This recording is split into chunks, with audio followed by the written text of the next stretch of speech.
What if I told you that one of the most silent yet powerful forces shaping your life isn't what you've always assumed?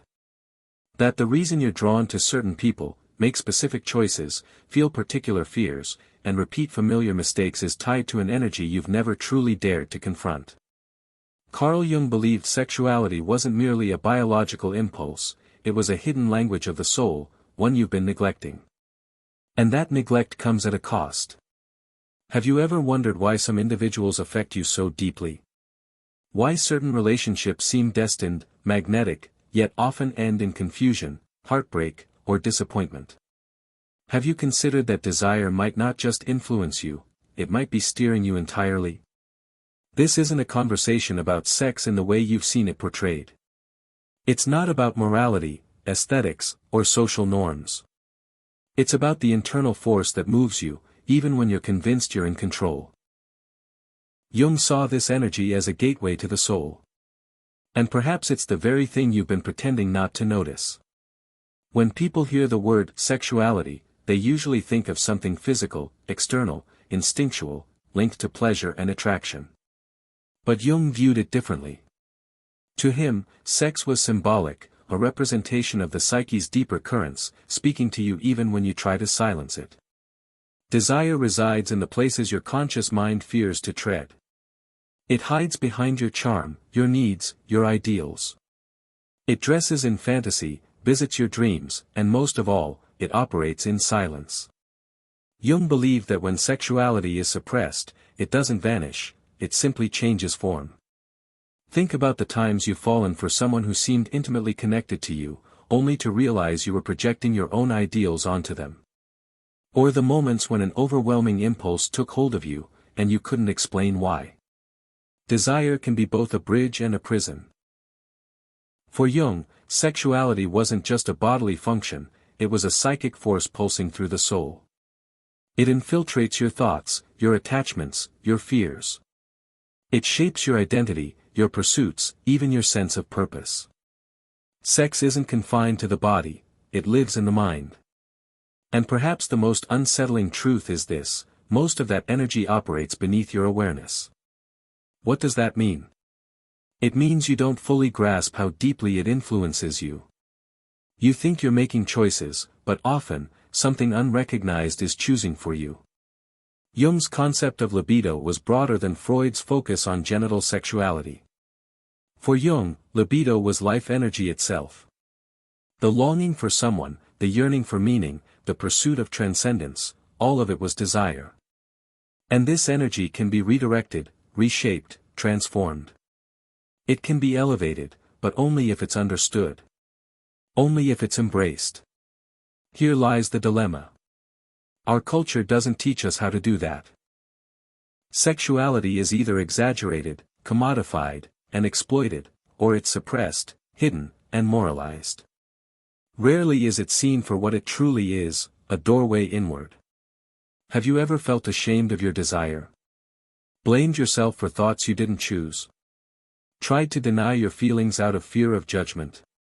Most of us have learned to treat sexuality as something dangerous, something to be tamed. And so we build strained relationships with a vital part of ourselves. But desire, John, cannot be silenced. When you repress it, it speaks through anxiety. When you ignore it, it returns as compulsion. When you condemn it, it disguises itself as obsession. And when you try to control it, it often ends up controlling you. Jung saw this clearly. He said that what you reject ends up ruling you. And what you accept has the power to transform you. What if you saw desire not as a problem, but as a symbol? What if you listened to what it's trying to reveal, instead of fighting it? What part of you is begging to be acknowledged? Jung believed desire was a path. And that path leads in two directions. Outward, where you seek in others what you feel is missing in yourself. And inward, where you might discover something you never knew was there. Maybe that's why you're drawn to people who destabilize you. Maybe that's why your relationships burn brightly but fade quickly.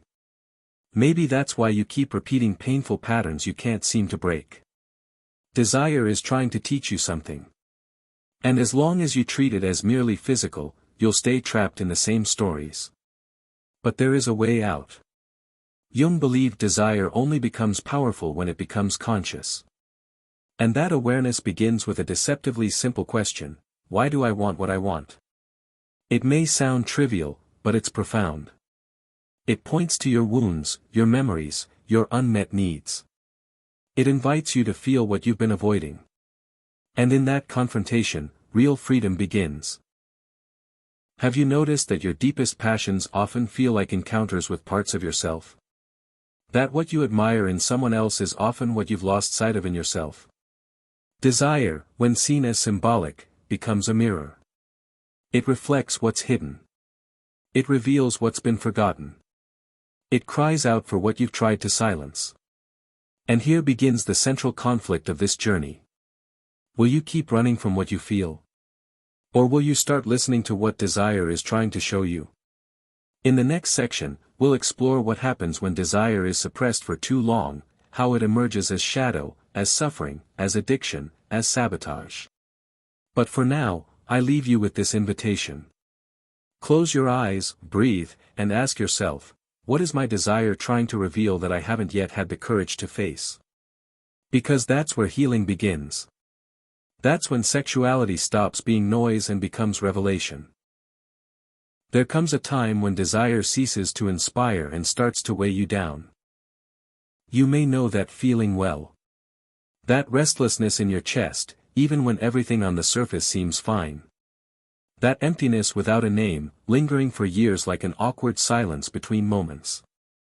Like a hunger that food can't satisfy. Like a fatigue that sleep can't cure. What if I told you that this emptiness isn't the end, but the beginning of a journey you've been postponing? Jung said that what you refuse to face becomes your shadow. And sexuality is a profound longing, for connection, for meaning, for union with something greater. Perhaps one of the most overlooked shadows in modern life. Not because it's inherently dark, but because we live in a culture that never taught us how to engage with it. Think about how you first learned about desire. Maybe it was taboo at home, mechanical in school, sinful in church, and performative in society. None of these places presented it as Jung saw it, a language of the soul. That's why so many of us grew up believing desire was dangerous. Worse, that it was ugly, uncontrollable, a weakness. So what do? We bury it deep in the basement of our psyche. We suppress it, ignore it, deny it. But the unconscious doesn't forget. What you don't hear, it screams. What you don't express, it turns into suffering. What you don't accept, it repeats. That's why some people spend their lives stuck in the same romantic patterns. Always falling for those who are emotionally unavailable. Always mistaking passion for salvation. And always ending up in the same place, alone, hurt, exhausted. Have you ever felt something like that? Maybe you loved someone who seemed to complete you. Who made you feel alive again. For a while, everything felt just right. But then came the silence, the distance, the disillusionment. And once again, you found yourself asking, how did this happen? Jung would have had an answer. The shadow was at play. That part of you that remains unacknowledged gets projected outward. And when desire operates unconsciously, it becomes a magnet for everything you're trying to avoid. Because unconscious longing doesn't seek reality, it seeks compensation. It chases what's missing. But emptiness can't be filled by someone else. This is the moment when many people, somewhere between their 30s and 60s, begin to feel a deeper ache. The pain of never having been taught to look inward. They've spent decades trying to define themselves through others, through careers, through appearances. And suddenly, they realize they still don't know who they are. Repressed desire seeps into everything. Into choices, into silence, into rejection. Sometimes it shows up as a quiet regret, a sense that something essential slipped away. Other times, it appears as guilt, for having lived too boldly, felt too deeply, dared too much. And without realizing it, you begin to emotionally sabotage yourself. You tell yourself you're too old, that certain feelings should have died in your 20s. But they didn't. They're still there, waiting, because the soul doesn't keep time. It moves to rhythm. And that rhythm always leads you back to what was forgotten. That's why so many people in their 40s, 50s, and 60s begin to have strange dreams. They start longing for experiences they've never had. They yearn for things they never knew they missed. They revisit old relationships with a depth that defies logic. This is desire resurfacing. This is the call of the shadow. Take Eliza, for example. At 58, divorced for a decade, mother of 2, with a stable job. To the outside world, she's accomplished. But inside, she carries a fatigue that won't lift. A heaviness that follows her daily, as if something broke within. During a session, she said almost offhandedly, "I miss being touched. Not just physically, but being seen." What she called exhaustion was really unacknowledged longing. A yearning to reconnect with her own vitality. With her creative spark. With the woman she was before she became only a mother, only a professional, only strong. This is the quiet tragedy of many lives. Unexplored sexuality turns into chronic sadness. A loneliness that no group can fix. A sense of not fitting into life, no matter what you try. And this isn't about chasing thrills. It's not about escapism. It's about reconnecting with what makes you feel alive. It's about tuning back into your body, your emotions, your intuition. It's about refusing to live a numbed-out existence. Jung believed the shadow was the gateway to transformation. It includes everything you felt but never admitted. Everything you've wanted but never pursued. Everything you've rejected but still pulses within you. That's why he said desire isn't something to conquer, it's something to cross through. And crossing through it means asking, with courage, what am I feeling right now? And even more importantly, where is it coming from? The answers don't always come quickly. But the act of asking begins to rewrite your story. Think about that. And be honest, do you truly know what you want today? Or are you just repeating what you were taught to want? This is where individuation begins. When you stop judging your emotions and start listening to them. When you realize desire isn't your enemy, it's your guide. And in that listening, in that slow and profound reconnection with what pulses inside, tools like the Jung Luda method, 5 minutes a day for inner peace and clarity, become invaluable. Not because they give you answers, but because they create space for your own answers to emerge. This book is more than just something to read. It's a daily invitation to practice soul listening, to integrate desire with awareness, and to turn your routine into a path of genuine self-discovery. If you feel ready to take the next step, the link to access the book is in the comments section attached to this video. Start small. Start with yourself. Because in the end, what you're searching for out there may be waiting to be accepted within. Have you ever loved someone with everything you had? So deeply that a single glance, a touch, a silent promise felt like it could contain the entire world? Have you ever felt that someone completed you, as if without them, something inside you would never align again? Now ask yourself, how much of that was real, and how much was projection? Jung believed love often acts as a mirror. And that mirror, no matter how enchanting, can be deceptive. Because what you see in another, the light, the presence, the depth, may not belong to them.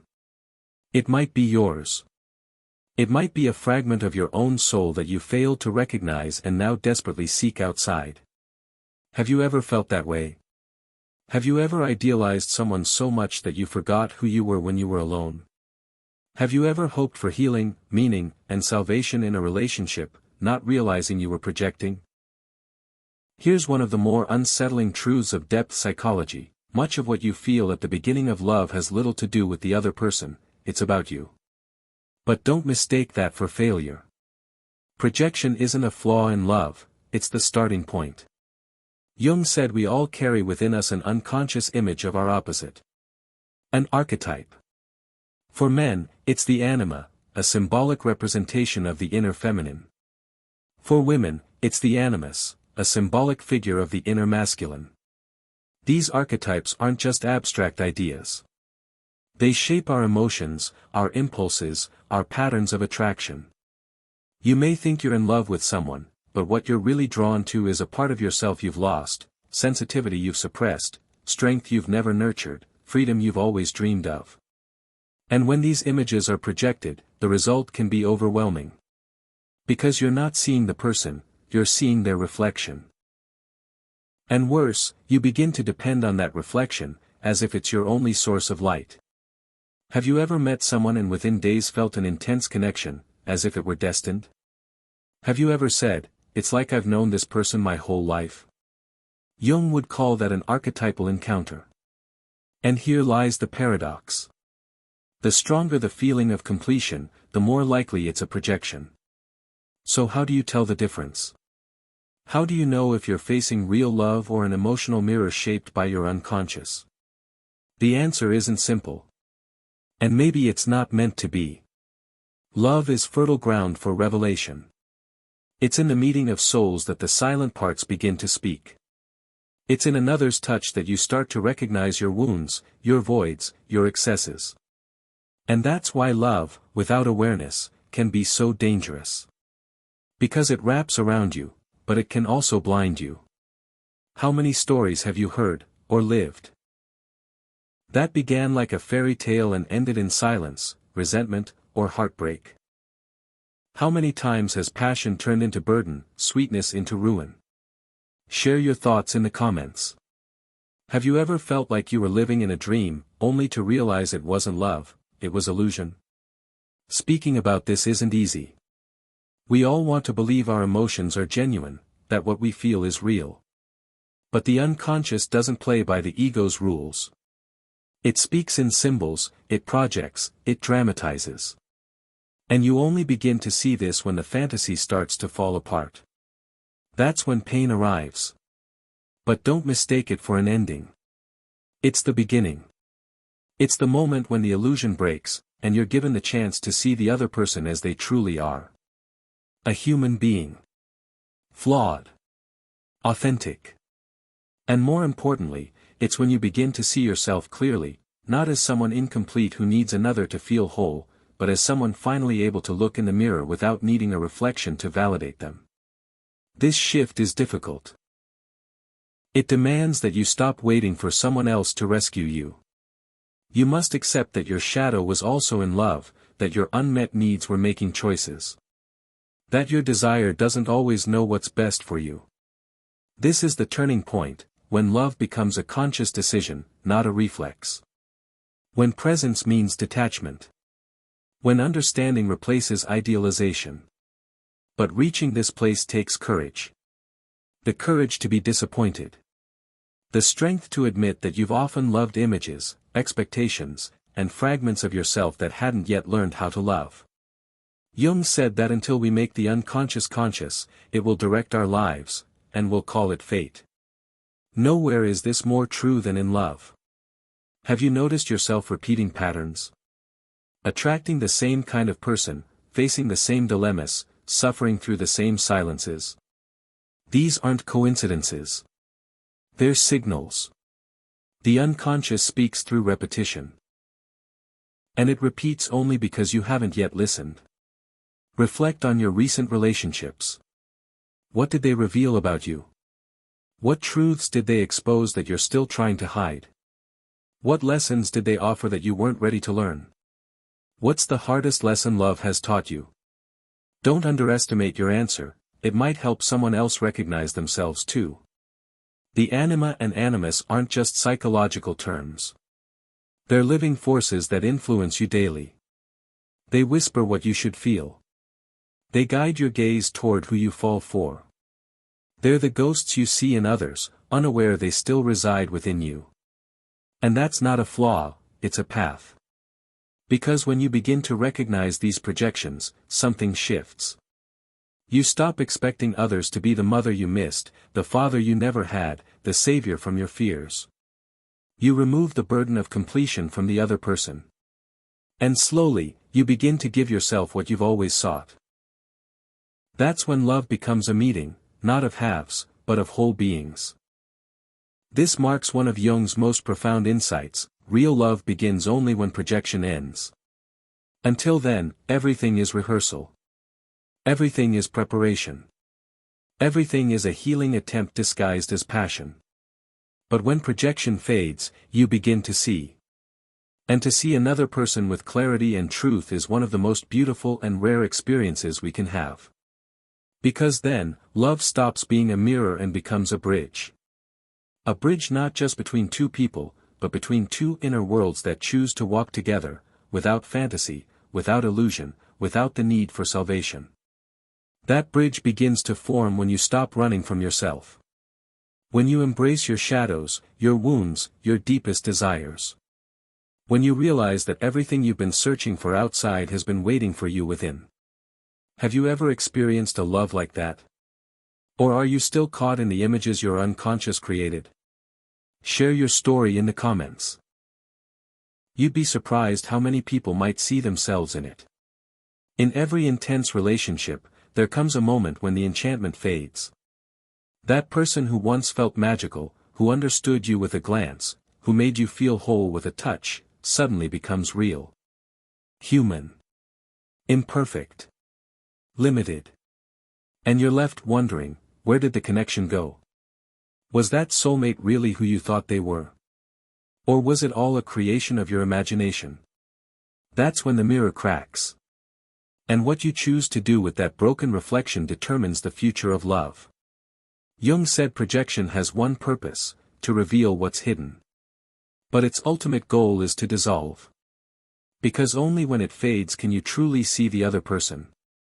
And more importantly, only then can you see yourself. Without distortion. But before that happens, there's almost always an emotional earthquake. According to recent studies from the University of California, the most intense breakups tend to occur between 6 months and 2 years into a relationship. That's no accident.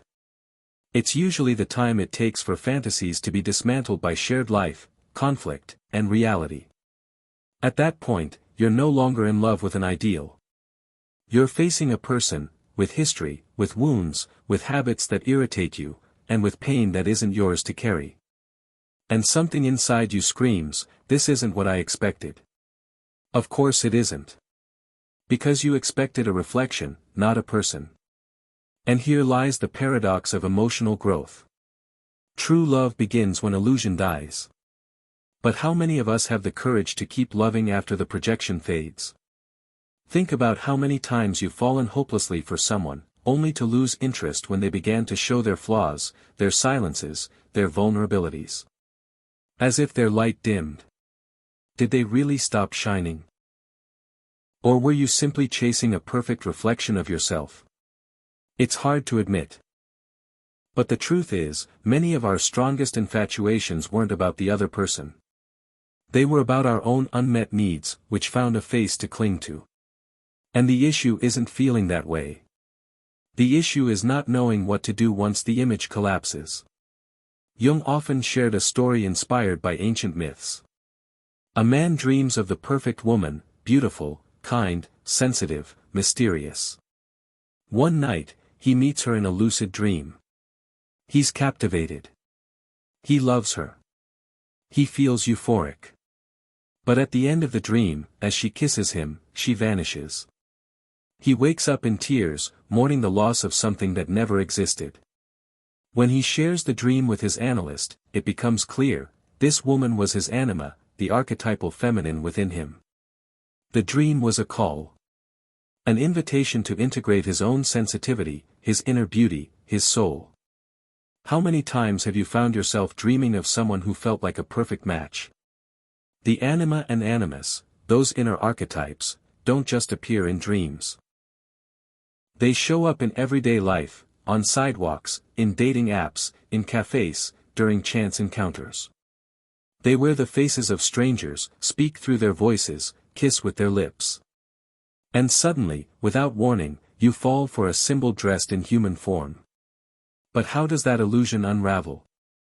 Through shared routines, through the mundane, through the slow erosion of idealization. It happens when you see the other person tired, frustrated, vulnerable, or simply not who you imagined. That's when charm gives way to truth. And strangely enough, that's a gift. Because only then can love truly begin. Yet most people retreat. They run. They break things off. And the cycle starts again, with a new face, a new name, a new setting, but the same projection. Have you ever found yourself caught in that loop? Have you noticed that you're always drawn to the same emotional dynamic? If you feel like sharing, your story might illuminate someone else's path. Now ask yourself honestly. Are you ready to love without mirrors? To love without mirrors means embracing someone as they are, not as you hoped they would be. It's letting go of the soulmate myth to discover the wonder of a soul companion. It's abandoning the search for salvation and choosing to walk beside someone, without illusions. But that only happens after the fall. And the fall, painful as it may be, is necessary. It forces you to look at yourself from the outside. To confront what you expected, what you endured, what you avoided. And when you face that with courage, something shifts. You stop searching for someone to complete you and begin rebuilding yourself. You start awakening the dormant parts of your being.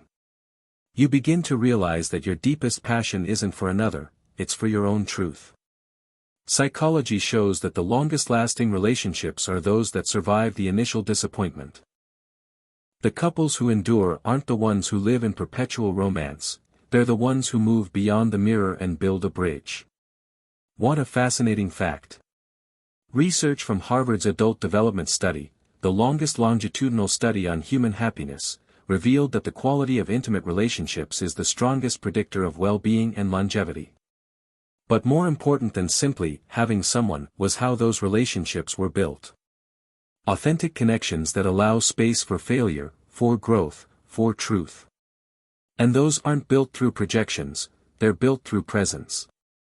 Through the decision to see another not as a reflection of your desires, but as a soul on a journey, with fears, strengths, and limitations just like yours. That decision, however, demands that you face your own disappointment. Because every ideal fades. Every enchantment breaks. Every fantasy has an expiration date. But the soul, she survives. And only after the rupture can you hear what your soul has been trying to say. Jung believed that real love begins when the soul recognizes itself in another, not when it projects itself. Maybe you haven't experienced that kind of love yet. Maybe you're just now emerging from the fog of infatuation, beginning to see the world more clearly. Maybe the tears you shed weren't for the person, but for the shattered dream. Maybe, for the first time, you're ready to love with your eyes open. If this is your moment, take a deep breath and step forward. The mirror has broken, but the bridge is being built. And you no longer have to live in repetition. You can choose truth. You've spent your life searching for something. Maybe you've called it passion, connection, intimacy, a soulmate. Maybe you've believed, more than once, that you'd found it. That this time would be different. That the emptiness would finally be filled. But eventually, the magic faded into silence, and you were left again with the weight of absence, the echo of what never came to life, the same sense of incompleteness, even after feeling so much. What went wrong? That lingering question. Jung would say, it wasn't love that failed, it was desire acting without understanding. The issue isn't that you feel too much, love too deeply, or expect too strongly. The issue is not knowing where it all comes from. And how much of it is really an unconscious attempt to rediscover yourself. Desire, when misunderstood, becomes need. But when understood, it becomes power. That's the turning point. So ask yourself, what do you truly want in a relationship? To be loved? To be understood? Desired? Respected? Now ask, how many of those things have you given to yourself? It's a hard question. Because we're taught to seek externally what we never learned to nurture within. And as long as that pattern continues, need disguised as love makes you a hostage. To others, to approval, to reaction, to presence. Love becomes a prison. You start silencing your pain to avoid seeming dramatic. You settle for emotional crumbs, afraid of being alone. How many times have you stayed in something that hurt, simply because you didn't know how to face the emptiness? Desire, when unrecognized, turns into attachment. And attachment isn't love, it's fear. Fear of not being enough. Fear of never finding yourself again. Fear that without another, life loses its color. But that fear is a teacher. It points directly to what you need to see. You don't need someone else. You need yourself. And when that truth lands, everything begins to shift. You start to see that the overwhelming passion wasn't love, it was projection. That the magnetic pull was simply your anima or animus trying to remind you of a forgotten part of yourself. That the pain of abandonment you felt at goodbye had already existed within you, long before the other person arrived. Is it hard to accept? Absolutely. It's uncomfortable. But it's also liberating. Because when you realize you've used love as anesthesia for your wounded soul, you finally stop running, and begin to heal. Jung said the greatest tragedy isn't suffering. It's unconscious suffering. It's pain without understanding. It's repeating without knowing what you're repeating. It's loving without knowing what you're loving. But when does that change? When you bring light into the shadow. When you listen to desire instead of blindly obeying it. When you ask yourself, where is this feeling coming from? What am I truly seeking when I desire? You begin to see that desire always points to something deeper. For example, you want to be wanted. But what does that really mean? That you need to be seen. Recognized. Validated. Maybe you weren't, back then. Maybe behind today's craving for admiration lies a childhood of being overlooked. Or teenage years spent feeling invisible. Or maybe you long to be cared for. But is that desire, or dependency? Is it love, or a need for safety? And can you begin learning to offer it to yourself? Desire is a compass, but only if you know how to read it. Without that understanding, desire leads to repetition. It traps you in cycles. It pulls you into patterns. And no matter how many times you change the face, the name, the story, the outcome stays the same. But when you truly begin to listen, desire becomes a path. And that's where transformation begins. What was once impulse becomes creation. What was once need becomes clarity. What was once an emotional void becomes a bridge inward. Because when you find yourself, you no longer need someone else to find you. When you support yourself, you no longer need someone else to hold you up. And when you know yourself, everything you receive from another becomes abundance, not survival. That's emotional maturity. And it changes everything. But don't mistake it for the end of longing. You'll still feel that flutter in your stomach. You'll still be captivated by someone. The difference is, you'll know what's behind the enchantment. You'll be able to tell, is this love or projection? A meeting or an escape? Truth or repetition? And that clarity will change everything. Now that you're aware, love can evolve, not as dependency, but as conscious choice. Not as rescue, but as partnership. Relationships stop being a place where you seek completion and become a space where you share what you're building within yourself.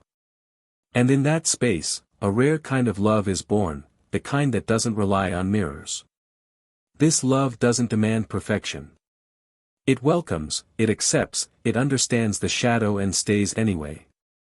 Because now, what binds you isn't illusion, it's clarity. This love doesn't erupt, it creates.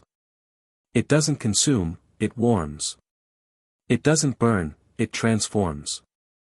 And that's only possible when you step beyond desire, when you stop being a captive of longing and become the author of your own journey. You no longer need to chase outside what's been calling from within. You no longer depend on others to remind you who you are. You're already here, perhaps for the first time. You're ready to experience love as it truly is, not a reflection, but a soul awakening. And now that you've come this far, it's time to pause, breathe, and choose. Choose to look back on everything you've lived with compassion. Choose to forgive the repetition. Choose to understand your projections. And most of all, take a step toward yourself. Because it's time to apply what you've realized. To turn insight into practice, theory into path, pain into purpose. And that begins now. Let me show you how. Some truths can only be felt when the noise of the world quiets inside us. And if you've made it this far, you're likely at that threshold. The point where living on autopilot is no longer sustainable. Where repeating emotional patterns hurts more than facing what caused them. Where longing, idealizing, and projecting are no longer enough. You want clarity. You want integration. You want transformation.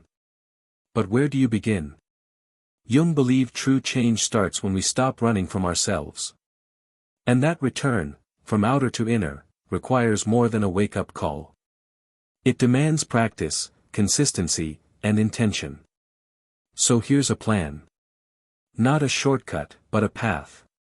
Symbolic and practical. Emotional and strategic. A path inward, where desire becomes insight and shadow becomes wisdom.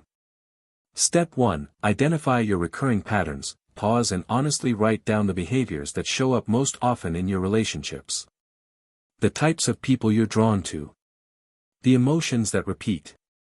The cycles that seem to loop endlessly. Do this without judgment, like watching a film of your own life. Then, next to each pattern, write what you were hoping to receive from it: safety, validation, intensity, freedom. This simple exercise is the first key to understanding which archetypes you've been projecting and what remains fragmented within you. Step 2. Welcome desire without censorship. Set aside 5 minutes a day to simply feel. No distractions. No phone. Just you, your body, and whatever arises. Ask yourself, what do I want right now? And more importantly, what is this desire trying to reveal? There's nothing wrong with wanting, the mistake is wanting unconsciously, expecting someone else to heal what only you can touch. This daily space for listening helps you begin to distinguish desire from need, impulse from intuition. Step 3. Cross the shadow with courage. Jung said what you deny ends up ruling you. So choose one aspect of your sexuality, emotional history, or past relationships that you've avoided. It might be regret, guilt, trauma, or a memory. Write about it. By hand, if possible. Not to share. Not to publish. But to give symbolic form to what's been suppressed. Symbolic writing is one of the most powerful tools for integrating unconscious material. What you name begins to heal. Step 4. Practice symbolic release. Take an image, name, object, or symbol that represents a past love or major projection, and in a symbolic gesture, return to it what you placed there that was never truly theirs. You can do this mentally, saying, I give back to you the hope that you would save me. I give back the illusion that you were my missing half. This small ritual, done sincerely, marks the end of projection and the beginning of individuation. Step 5. Create space for wholeness. Each day, ask yourself, what can I do today to feel more whole?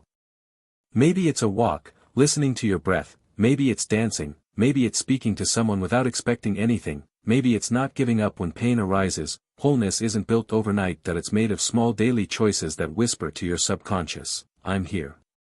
I'm no longer running. Step 6. Spiritualize desire without denying the body. Desire is energy. It's life force. It's the spark of creativity. To reject it is to disconnect from the sacred. So when you feel desire, for someone, for an experience, for an emotion, breathe, and say inwardly, I see you, and I choose to direct you toward what expands me. This could be a creative act, a kind gesture, an ethical decision. That's how you turn fire into light. That's how desire stops burning and starts guiding. Step 7. Cultivate intentional silence. Once a week, sit in silence for 10 minutes. No goals. No analysis, just let the unconscious breathe. Jung said the soul needs silence to speak, and many of the answers you seek are already within you, they're just drowned out by noise. This plan isn't rigid. It's an invitation. A whisper from your deeper self saying, this way. But no plan works unless you're willing to commit to yourself. And that takes rare courage, the courage to change not just what you do, but who you choose to become from this moment forward. If this message resonated with you, if it stirred something dormant, if you're ready to move beyond understanding and start living it, then maybe it's time to lean on something that can guide you with depth and consistency. The Jung-inspired method, 5 minutes a day for inner peace and mental clarity, was created for exactly that purpose, to help you cultivate silence, inner listening, and symbolic practice day by day. It's not about more information. It's about integration. It's about creating real space in your routine so that everything you felt here doesn't get lost. You can access it now. The link is in the comments section of this video. And if this is your moment, begin today. Don't wait for pain to repeat before you act, because now you know. You've seen it. You felt it, and all that's left is to take the first real step. If this video moved you, subscribe to Beyond the Source. Here, we walk together, through shadow and light. Just like this message, it helps spread awareness to those going through something similar, and if you feel called, share your story in the comments, by name or anonymously. Sometimes, simply writing, "Something is beginning to heal," is enough. Your longing is valid, your pain is real, but your transformation is already underway.